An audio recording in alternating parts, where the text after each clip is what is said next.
Мен ушу токен тармагында бир көйгөйлүү маселени өткөндө сиз келгенде да көтөрдүм эле. Ушу биздин өзүбүздүн өндүрүшчүлөрдү колдоо максатында, мына көмүр, нефт өндүргөн, мазут өндүргөн ишканаларды колдоо максатында мына өкмөттөн азыр айтып кеттиңиз, өнүктүрүү стратегиялык планында. Мен ушуну уга албадым да, ушуну өкмөттүн кандай пландары бар? Бул биздин жеке өзүбүздүн өндүрүшчүлөрдү колдоо максатында, булардын өндүргөн продукцияларын сатып алуу максатында. Мен муну кантип айтайын деп атам? Мына Союз маалында бирибиз Кыргызстан 4,5 миллион тонна көмүр казып, баарын сатып келген. Бүгүнкү күндө 1,8 миллион тонна көмүр казабыз, а мамлекеттин 1 жылдык көмүр талабы 2,5 миллион сом. Бул казылган 1,8 миллион тонна көмүрдүн 500 000 тоннасы экспортко кетет.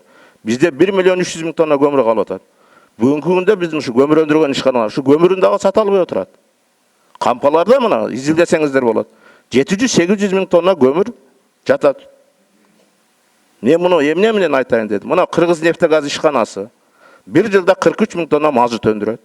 Ошол эле маалда биздин бюджеттик организациялар 70 000 тонна мазут сатып алат.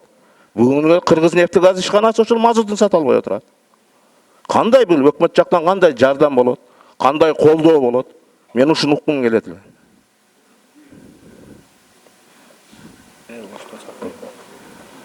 Эми көмүр боюнча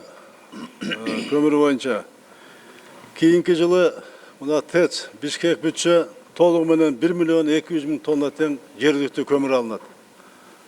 Мына ТЭЦ Бишкектин ошондой шарт менен коюлган. Кийинки жылга азыр ушуну кантип камсыз кылабыз деген мына биз ойлонуп атабыз. Ошого даярдык биз да көрүшүбүз керек. Ушу ТЭЦ Бишкек менен иштей турган көмүр менен иштеген компанияда ойлонуш керек да буну. Кыргызнефтегаз боюнча мен азыр угуп атам, мен билейинчи кандай болгон, эмне болгон. 70 000 тонна мазут сакталып турат дегенге.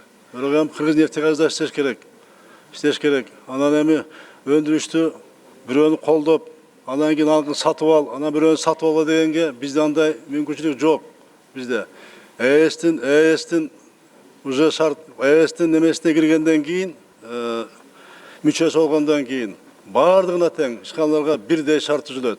Бул баардыгы тең тендердин негизинде ким төмөн берсе, туура келсе, ошол сатып алат. Кыргызнефтегаздагы ошол конкуренцияга чыдап иш алып барыш керек. Бирок билем, Кыргызнефтегаз акыркы мезгилде өзүнүн иштерин жакшыртып, мына көрсөтүштөрү жакшы болуп кетип атат. Бирок бул проблема коюлган эмес. Аны баарыбыз билебиз. Мисалы Бишкекте реконструкциядан кийин 1,2 миллион тонна көмүр кабылаларынчы.